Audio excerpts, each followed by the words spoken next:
তো সকল কাজ শেষে আপনাদের সাথে যে বিষয়ে আলোচনা করব সেটা মূলত এর কিছু মেকানিক্যাল ত্রুটি বিষয়।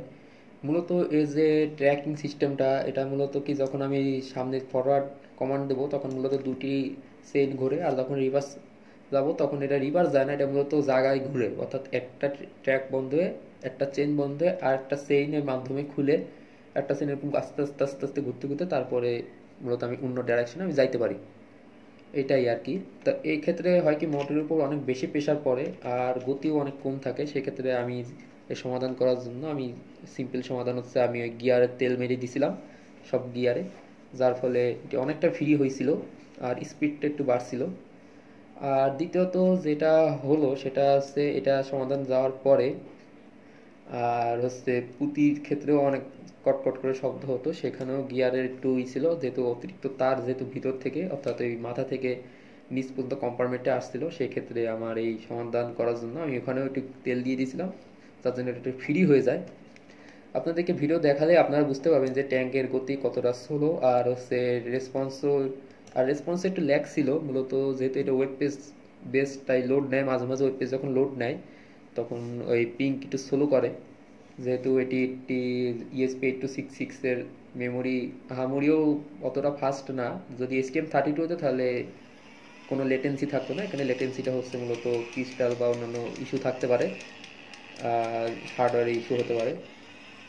তো আপনারা দেখতেছেন যে ভিডিওতে আমি এইভাবে চালাচ্ছি। তারপরে এর যে আরেকটা বাগ ছিল সেটাই মূলত যে এটাকে বলেছে সাউন্ডের ক্ষেত্রে, সাউন্ড একবার চাপ দেওয়া বা 5 সেকেন্ড সাউন্ড অফ হওয়ার পরে তারপর আমি নেক্সট কমান্ড দিতে পারি, এর আগে আমি দিতে পারি না। আর দিলেও সেটা আপনার স্টোর অ্যান্ড ফরওয়ার্ড পদ্ধতিতে ওটা স্টোর হয়ে থাকে, পরবর্তীতে এটি কমান্ড এক্সিকিউট হয়, যেটা খুবই কি বলে এটাকে, মূলত ঠিকভাবে অপারেট করতে একটু ঝামেলা হয়ে যেত মাঝে মাঝে, যদি এটা আমি ফিক্সড করে নিয়েছি। আর এটার এই ডিজাইনের উপর বানানোর কারণ কি, যে সবারই একটা স্বপ্ন থাকে যে তার এরকম, যে খেলনা প্রেমিক আছে তাদের এরকম একটা জিনিস থাকলে ভালো হয়, যে সব জায়গা দিয়ে চলতে পারবে। তো আমার এটাও এরকম সব জায়গা দিয়ে চলতে পারে, যেমন যেমন আমি দেখাবো যে এরকম ঝাড়ুর উপর দিয়ে এরকম ক্রস করে যাচ্ছে ঠিক আছে, কিন্তু গতি খুবই কম, কারণ এটা একটা মোটর দিয়ে যেহেতু দুটি ট্র্যাক চলতেছে তাই গতি কম হয় স্বাভাবিক। তবে খেলনা হিসাবে এটি খুবই ভালো। আর আমারও একটা ছিল যে এটা লাইট অ্যাড করা যায় কিনা, সেভাবে লাইট অ্যাড করছিলাম, দুটি লাল লাইট আর একটি ইয়েলো লাইট, যা এটাকে পুরো একটি আমার কাছে একটি অ্যান্টিক অ্যান্টিক সিরিজের মনে হচ্ছে। সাদা লাইট দিলেও ভালো হতো, সাদা লাইট আমার কাছে ছোটোগুলো নাই, আছে বড়গুলো, যেটা আমি ওখান থেকে কেটে ঢুকাইতে গেলে একটু বড় হয়ে যাইতো বা বেরোয় আসতো লাইটগুলো, সেক্ষেত্রে এই ছোটো এলইডিগুলো দিয়ে আমি ডিজাইন করছি।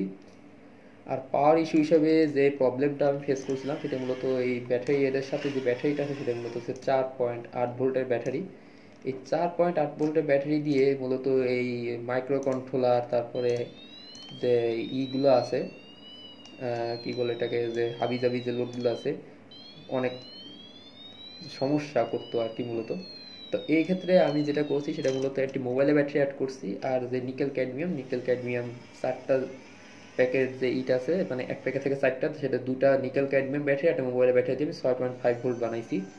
বানানোর পরে তারপর আমি যখন এটাই চালাচ্ছি তখন আমার পাওয়ার ইস্যু সমস্যাও সমাধান হয়ে গেছে। এটি তখন একটানা 20 মিনিট ব্যাকআপ দিতে পারছে। আর যখন 4.8 ভোল্ট ছিল তখন এটা ঠিক মতো চলতেছিল না। তো এইগুলো ছিল সাধারণত কিছু কিছু ফিজিক্যাল ইস্যু, যা একটা খেলনাতে সচরাচর দেখাই যায়, যে পাওয়ার ইস্যু থাকে বা মেকানিক্যাল ইস্যু থাকে। এগুলো আমি এইভাবেই তেল, মোবিল, তারপরে ব্যাটারি যে পাওয়ার চেঞ্জ করে আমি দিয়েছি। তারপরে আমার এই যে ট্যাঙ্কটা আপনাদের ভিডিওতে দেখছিলেন যে এইভাবেই এটি অপারেট করা যাচ্ছে, মোবাইল বা আপনাদের কি বলে কম্পিউটার মাধ্যমে চালানো যাচ্ছে। তো এটা ছিল আমার সামগ্রিক যে প্রজেক্ট বা চ্যালেঞ্জ যাই বলেন না কেন, সেই ভিডিওর সেই সব একটি জার্নি টোটাল। তো আশা করি আপনাদের সবার কাছেই ভালো লেগেছে বা আপনারা অনেক কিছু শিখতে পারছেন। তো সবাইকে ধন্যবাদ আমার এই সকল ভিডিওগুলো দেখার জন্য।